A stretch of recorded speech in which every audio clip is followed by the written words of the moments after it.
Expand yourself. Take yourself out your comfort zone. If you stay in your comfort zone, that's where you will fail. Success is not a comfortable procedure. It is a very uncomfortable thing to attempt. So you got to get comfortable being uncomfortable if you ever want to be successful.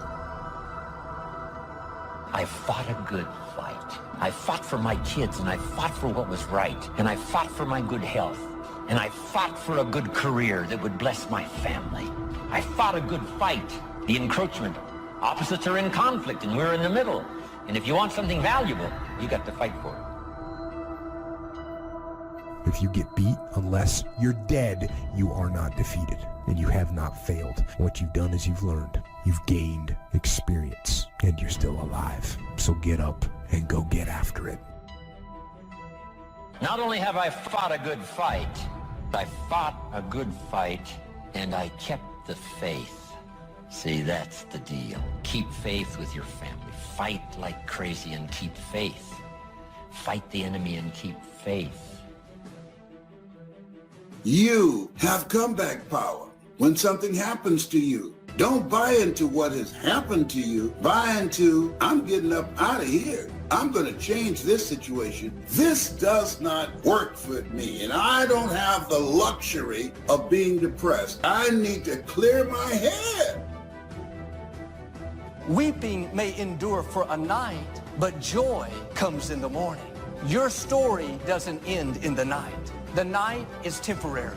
Don't get discouraged. It's just a night season. It's not permanent. It's not how your story ends. You may not see anything happening. Keep moving forward in faith. Keep believing. It's just a matter of time before the morning breaks forth.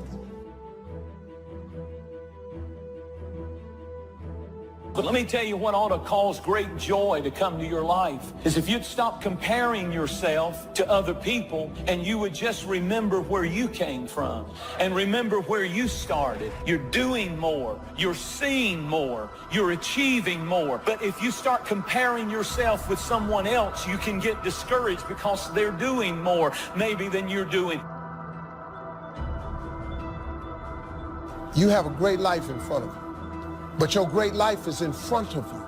It's not behind you. What you did back there ain't got nothing to do with what God got for you. What you did back there was learn the lessons to get you to where you are at this particular moment right here. If you have enough reasons, you can do the most incredible things. Here's what you might be lacking: a long enough list of reasons. Reasons that drive you, reasons that get you up a little extra early, reasons that keep you up a little extra late. Reasons, that's what makes the difference.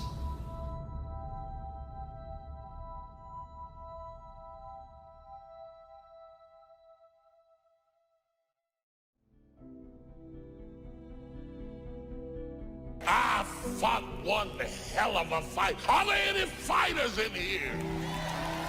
I mean, I fought such a good fight that when I look at what other people call a fight, what they call a fight is what I call normal. I fought my way up. I fought to get to work. I fought to stand. I fought to carry on. I fought to live. I fought to get out of the bed. I fought with my fears, my anxieties, my insecurities. I fought with haters, liars, backbiters, and betrayers. And many times I laid in the bed. I couldn't go to sleep because I was fighting with myself. I fought.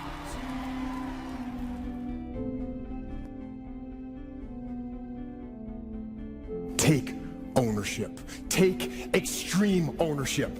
Don't make excuses. Don't blame any other person or any other thing. Don't hide your delicate pride from the truth. Take ownership of everything in your world, the good and the bad. Everyone took ownership of their mistakes. Everyone took ownership of the problems.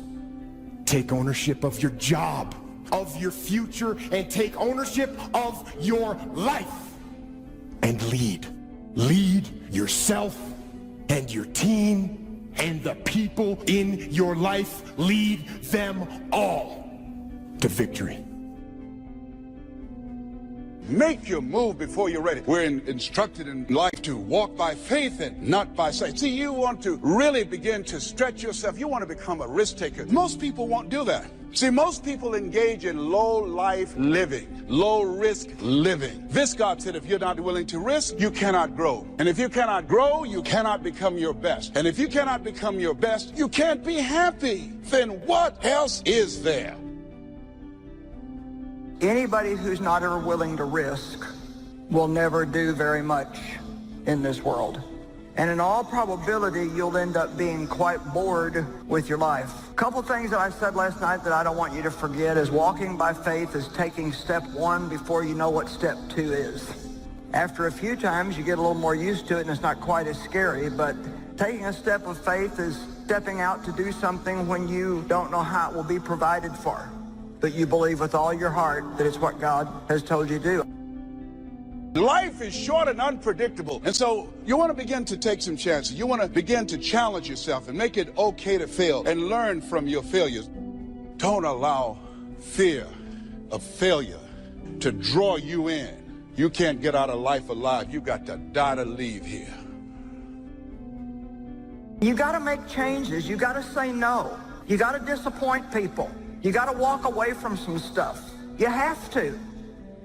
And so stepping away from things has felt much more dangerous to me than taking on 5 new things.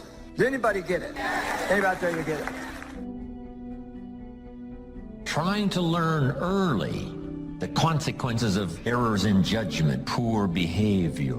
And then try to learn from others that have gone down a disastrous road, and sure enough, they suffered the consequences, and you say, wow, then I'm going to change direction because I don't want those consequences. That's called being doubly smart, learning from errors in judgment. A few simple disciplines practiced every day. Now you're on the road to success. A few errors in judgment repeated, and you can turn anything around. Once you see that you're suffering either early consequences or severe consequences, all you have to do now is shut down that route, pick another destination and start going that way with some easy disciplines that day by day gather momentum, and now one success leads to another, leads to another. Here's what we call that: disciplines. Easy disciplines. All disciplines affect each other. Every discipline affects the rest. Every lack of discipline affects the rest. What's interesting about success is starting a new discipline, a couple of new disciplines, and sure enough, once you've gained just a little bit of success in a couple of new disciplines, it'll inspire you to clean up the rest. It'll inspire you to fine-tune all of your other disciplines. Each lack of discipline affects the rest. Solving problems, going from errors in judgment to easy disciplines that can change it all. And if you start that journey, it doesn't take long for new signs of success to appear. I got such great results that first year that I made these incredible changes, learning extra skills, putting together extra disciplines, working harder on myself than on my job. The early signs of the fact that I was going to arrive at a more positive destination, I was hooked. It didn't take but a few months, less than a year, and I was hooked for life.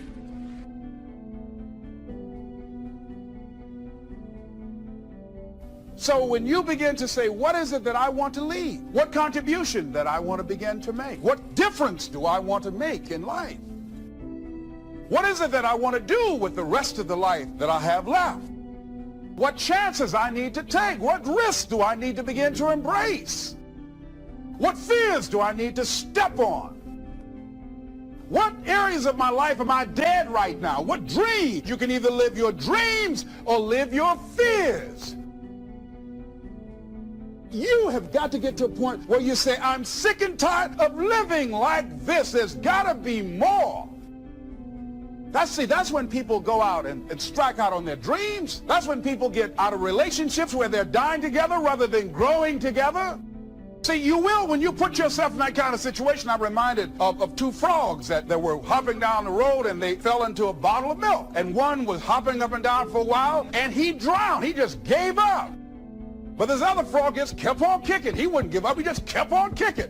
And pretty soon he churned that milk into butter and he walked on out.